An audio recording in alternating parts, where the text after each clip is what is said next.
Hello everyone and welcome back. So let's continue look at these tests and to show the development, and hopefully it'll give you guys some ideas on what you can try and how to make it work and create an interesting visual at the end.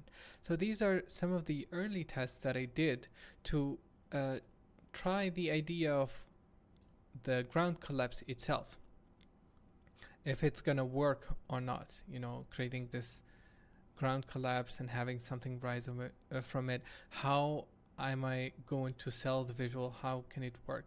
And these are some of the ideas that I tried using particles and to express that there is an impact, there is a ripple, and I wanted that particle or that energy to have a magical feeling to it. So I'm using these tones, and along with that, I tried the particles, I have some ground, and you can see that the emission now, it's actually impacting the ground a bit more. So you will see the force is pushing more here, and how the RBD pieces are flipping. But at this point, at that time, I only had a very thin, layer that I was trying ideas with. So that's one test. This is another test, I believe. Yeah, this is the raw render. The other one is the composited version. So this is a test with smoke.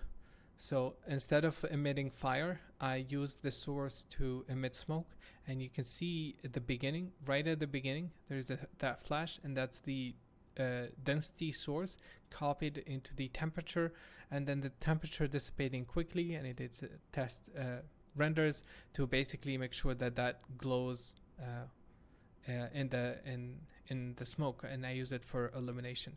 So when I saw the smoke element from this is actually very interesting, and I liked some of the elements. I liked the way it's falling down. I liked the initial spark, but it's still, it's not working well with the idea. It doesn't feel massive. So I moved ahead, and I did these tests to decide if I'm going to pursue this, and after some time I realized it's going to work, but I need something different. This is a test render from a close-up or a different camera. And again, this ground sim itself is still a test. I was just trying to see how it would look like if I went with this idea in the first place. And I think there is a potential. I started seeing some cool stuff that with developments they could create something cool. So this one, I like the way the ground collapses, the timing and everything. And this is with sparks and particles, and with the smoke element that I did as well. So it's all getting rendered together, but we could make it better. And and then the next is later tests. Again, this is not organized, sorry. So this is the final version after I went back and made the ground. Okay, it's gonna work. And this is the test with the lighting idea I wanted to try, having a straight light beam and then complementary colors here. And you can see the ground is not final, and the fire is not final here. The fire element is very early, but I wanted to see how it would look like with my lighting idea, and I liked it, so I pursued that. I think this is a raw render. Yeah, okay. So one of the tests I also did was not to have the fire consistently be present. Let me find a good test.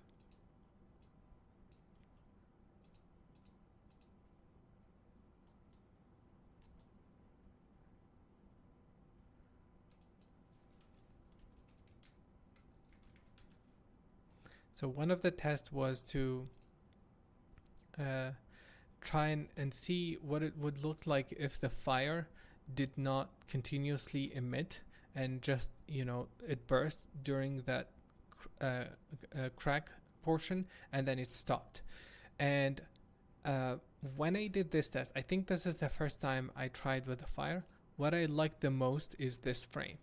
You know, like this area with the lighting and everything. I said, this is amazing. This looks really nice. I'm going to pursue this. I'm going to have the fire be on forever and try to balance all the elements so that everything looks coherent in the shot.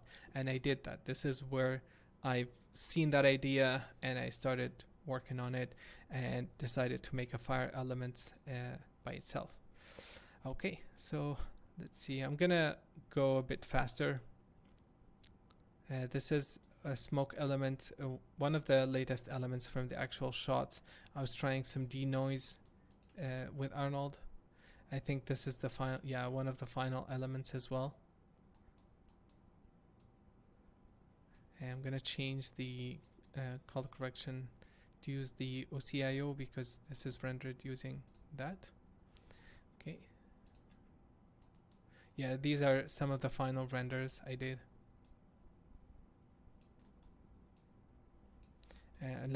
Let me play this.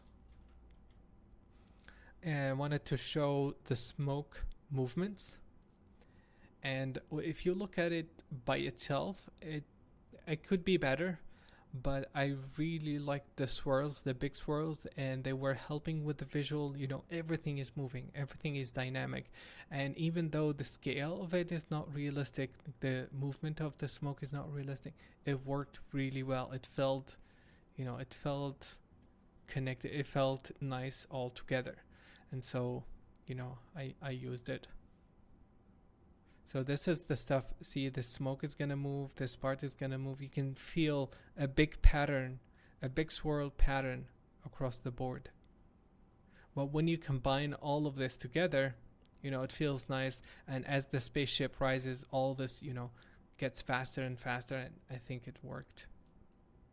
Yeah, so this is one of the final elements, the smoke pass. And I ended up rendering the fire with the smoke, and I ended up using multiple scattering, I think one bounce, to have that fire glow inside the smoke a bit.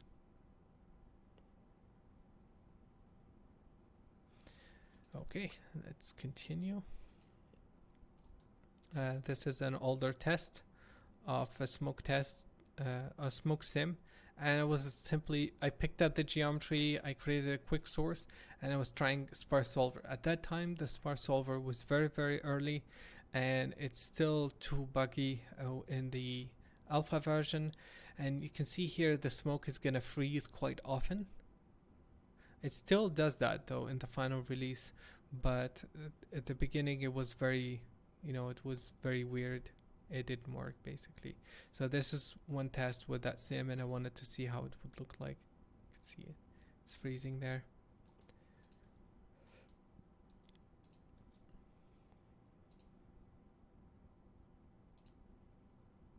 Yeah, this is another test with the fire emitting just for a few frames, and then you know, a burst time, and then the smoke will continue to rise. So yeah, I did a lot of tests, and then eventually, as I continued progressing through this, I started working on individual elements. So once I'm happy with the fire, I started adding sparks, and then with the sparks, I needed them to look interesting. So I wanted to make these tornadoes, and I wanted them to match the smoke movement, and I couldn't cache, you know, high velocity data, like the entire cache with velocity to advect particles. So I needed a more efficient system, which we're going to talk about next week. And these are some exploration for the environment. Change this to nuke.